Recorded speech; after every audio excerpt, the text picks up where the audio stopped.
a gente tem aqui um exemplo bastante claro e incômodo de instabilidade nos resultados da pesquisa. Elas estão loucas, né? Um está na frente, outro está atrás, um sai outro. E quantas pesquisas são agora, Alemão, que saíram? 7 pesquisas dos últimos 5 dias. Nós vamos trazer para você essas 7 pesquisas dos últimos 5 dias. A mesa, doutora Ana Paula, Geisiane, Arthur e professor Sono, peguem sua caneta e tomem nota para os seus comentários. E você aí de casa, então, veja como a coisa está louquíssima. As pesquisas dos últimos... 7 pesquisas dos últimos 5 dias. Vamos ver os resultados. Olha, tá aí, ó, Real Time, Big Data, do dia 4/10, Tabata com 12, Nunes 24, Boulos 26 e Marçal 27. Outra pesquisa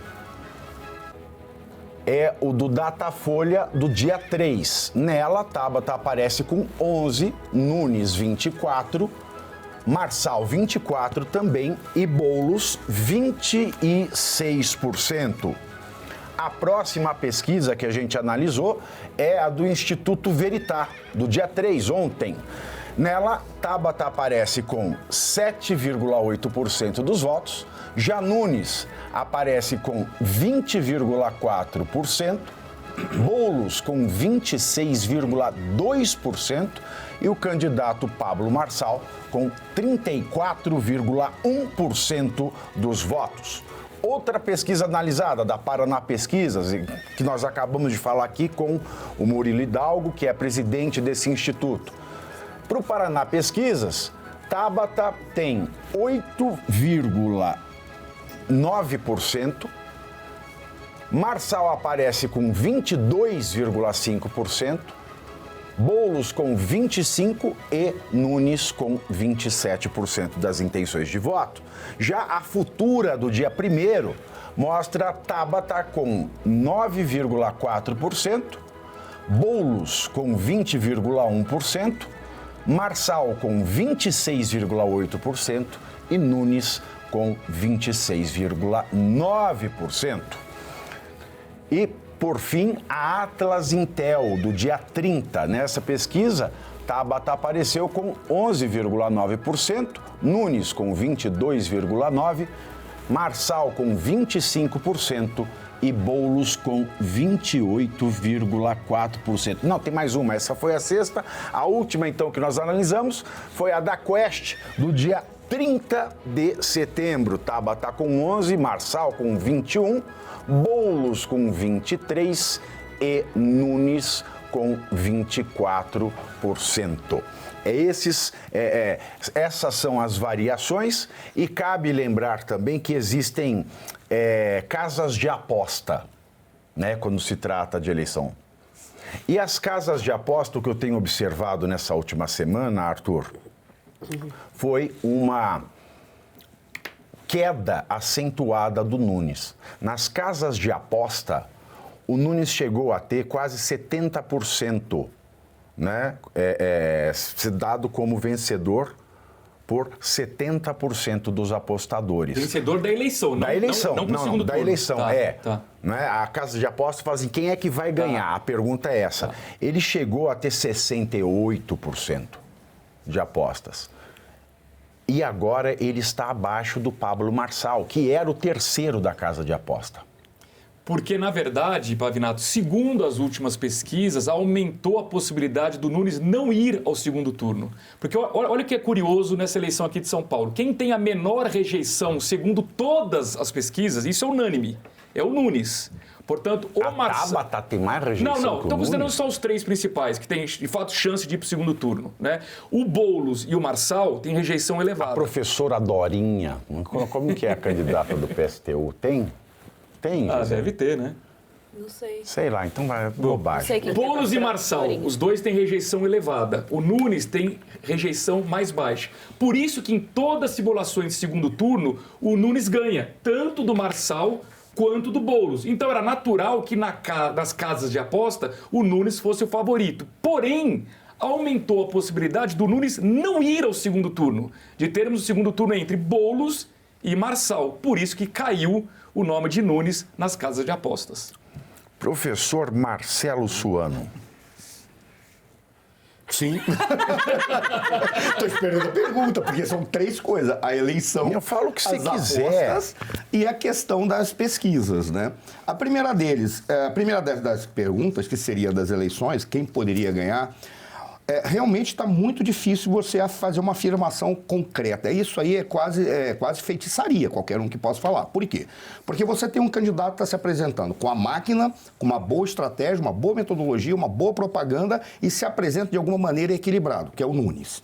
Você tem um indivíduo que se apresenta pela esquerda e a esquerda não está muito preocupada se é equilibrado, se não é. Ela vai ideologicamente apresentar. O problema todo que o que me parece que aquilo que o Boulos tem ali não é o teto dele já. Não me parece que ele vai conseguir agregar muita gente mais. Aquilo é o teto dele. Só corrigir uma informação, né? A consolidação, né, das bolsas de aposta hoje, a consolidação das bolsas de aposta hoje dão o Ricardo Nunes com 45%, que tinha 68%. Está em 45%. Né? Por esse risco de não ir ao segundo turno. Ele caiu 20%, ele caiu 25%, é muita coisa. O Pablo Marçal, ele subiu vertiginosamente. Quando o Nunes ele tinha 68%, o Marçal ele tinha 15%.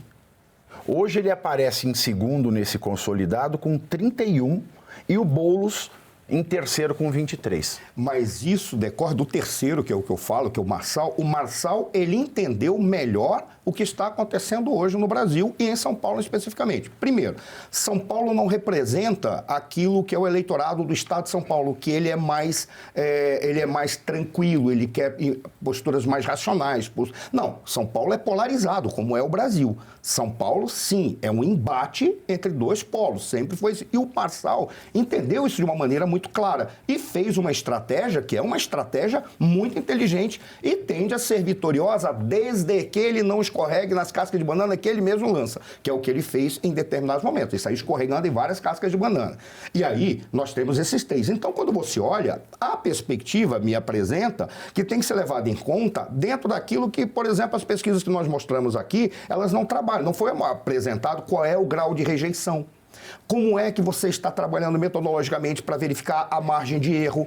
Por exemplo, tudo isso é metodologia. Esse é o problema que nós temos quando nós vemos as pesquisas que estão sendo lançadas. Todos falam, as nossas metodologias trabalham. E quando vai falar metodologia, só diz que é falar por telefone, é pesquisa em loco, a amostragem é feita com base em domicílios. Fala isso, mas não diz o que é metodologia. Na realidade, metodologia você tem que especificar qual é a lógica das perguntas, qual é a sequência das questões que são lançadas, como é que você faz a pergunta para que pode direcionar ou não para uma determinada resposta.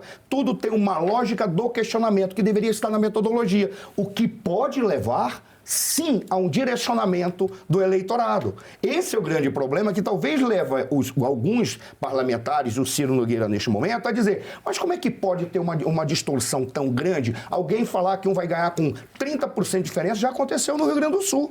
Uma candidata tinha 20 e poucos por cento de diferença. Tanta coisa para resolver no Brasil, ele está preocupado com a pesquisa. Mas aí, Ciro! Mas aí tem um detalhe, não é uma questão do Ciro. Aí é a questão de, primeiro, como é que você vai trabalhar com a lógica de pesquisas eleitorais? Elas devem ou não devem existir? Eu acho que devem. Elas servem para quê? Como que elas devem ser lançadas? Como que você deve apresentar a metodologia? Qual é o tipo de crivo e transparência que tem que ser feito para identificar aqueles que foram mal intencionados? Porque uma pesquisa ela é contratada. Se eu contrato por uma pesquisa para divulgar para o público, curiosamente, é uma coisa, mas os partidos fazem seus tracking, que fazem pesquisas sérias, porque eles querem ver o que está acontecendo de verdade. Isso não é divulgado para ninguém. Por que é divulgado para o público uma coisa que é contratada por alguém e que acaba direcionando? Você sabe que eu acho... Isso que o senhor falou, isso que o senhor falou já tem a solução. Qual? Porque os partidos contratam pesquisas internas, contratam com dinheiro do fundo partidário. Isso. Essa pesquisa, o resultado tinha que ser público. Exato. É isso, a gente precisava parar com essa questão da bonitinha, vem A seco. Transparência. É isso, Pavinato. Tem que acabar com essa. Aí a rede tal, que é uma pesquisa, contrata e ela lança a pesquisa. Aí você olha, aquela rede está recebendo publicidade de algum local, essa rede está enamorada de 3 ou 4 ou um candidato, essa rede está passeando de mãos dadas para lá e para cá. Aí você olha, coincidentemente, na pesquisa, diz assim, o candidato vai vencer com 10% de diferença, uma margem de erro de 1% ou 2%, e, além de tudo, o índice de rejeição dele é baixíssimo. Você tem que ter pesquisa. Tá comigo. Eu não sei se tem que ter. Pode ter, pode. Afinal de contas, a gente é livre, então pode pesquisar. Faz parte da liberdade. Sim. Né? Vem no pacote da liberdade. Agora, que ela só serve para induzir voto.